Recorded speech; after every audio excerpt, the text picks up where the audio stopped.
This morning I stand up here sharing in all of your grief and your respect for the loss and sacrifice of Adam. I stand up here because I'm the sheriff. I'm his sheriff. And I'm expected to say something profound that brings healing. But what can I say? What words can I use at a time like this when words seem so inadequate? So today I'll just speak from my broken heart. To the public, whether you're watching right now or not, what can I say? To say that Adam gave his life fulfilling the promise that we all make, but never expect to have to make good on, to give up his life for his community.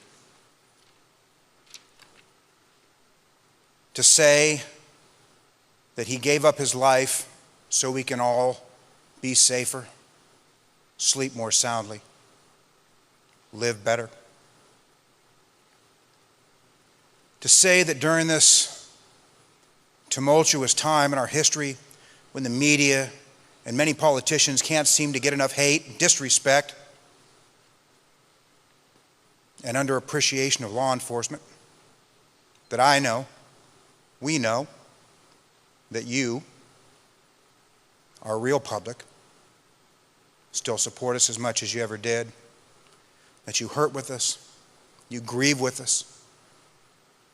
Our pain is your pain, and our loss is your loss. Thank you. You'll never know how much that means to us, especially at times like this. To those of you that are here and out in the parking lot, officers and agencies from all over the state and the nation, you didn't know Adam, yet in a way you did. I often get asked that why at law enforcement funerals there are so many agencies represented. And sure, but for the grace of God go I, but it's more than that, deeper. We're a brother and sisterhood standing shoulder to shoulder across this country, defending peace and freedom, all the while running into danger. There's not one of us in here or outside that hasn't felt loss.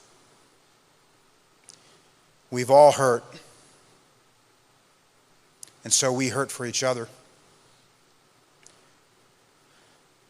And we also know that the best way to honor our fallen and to help those that are hurting the most is by being together. And so here you are. And I thank you for that.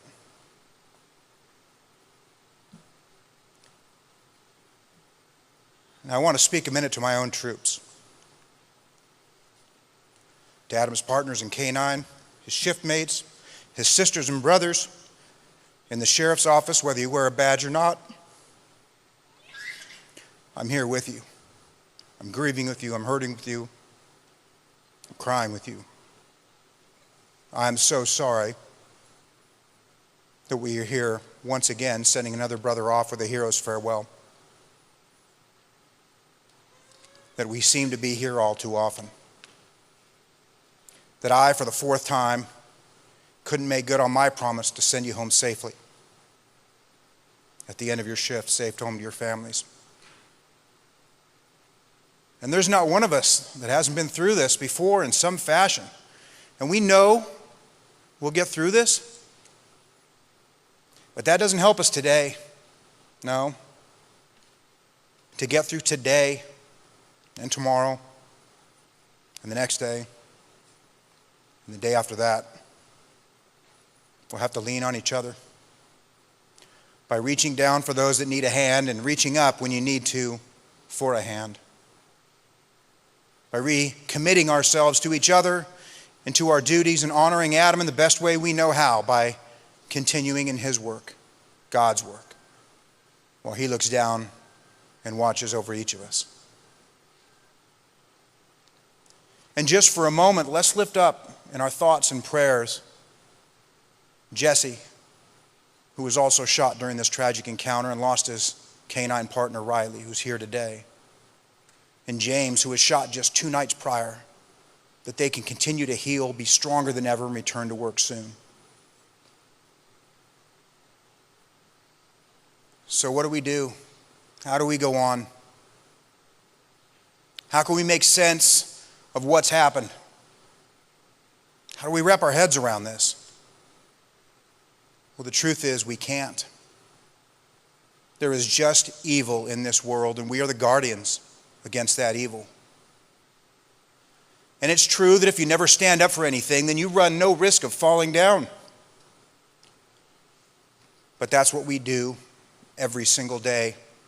That's what Adam did. Stood up to evil. It's not easy. It's hard. It's hard. It takes a toll, and we pay a price. Physically, emotionally, with our families, with our relationships, with our health, and sometimes, like today, the price we pay is unspeakable, and the despair seems insurmountable. So to my own sheriff's family, my prayer for you is one of healing and courage. Healing that in time you can think and talk about Adam with smiles and humor and peaceful reflection as we always remember the impact he had on our agency and on each one of us. And courage. Courage to put back on that uniform every day. And recommit yourself to your profession and to a purpose that honors Adam and his sacrifice. To Adam's family, Rachel, your beautiful daughter Sophie, Doug and Sandy, to Emily, Matt, Claire, Natalie, Ariana, I can't tell you how sorry I am for this loss that's been forced upon you. I know words like hero and sacrifice and honor bring little comfort today. I'm sorry I couldn't return Adam home safe. I know your family's been ripped apart, but I hope you know that you have a new family that will be with you forever. I promise that we will be there for you for whatever you need, whenever you need it, for as ever long as you need it. And I also promise that Adam will be lifted up and always remembered in our agency. He'll have a hallowed place. I know, too, that these promises bring little comfort today, but I hope in time that they will. And Adam, Deputy Gibson, thank you. Thank you for living your life with courage and honor. Thank you for giving everything to keep your community safe every day until the last day. Know that we will be there for your family in whatever ways we can. We will always honor you and never ever forget you. Rest in peace, brother.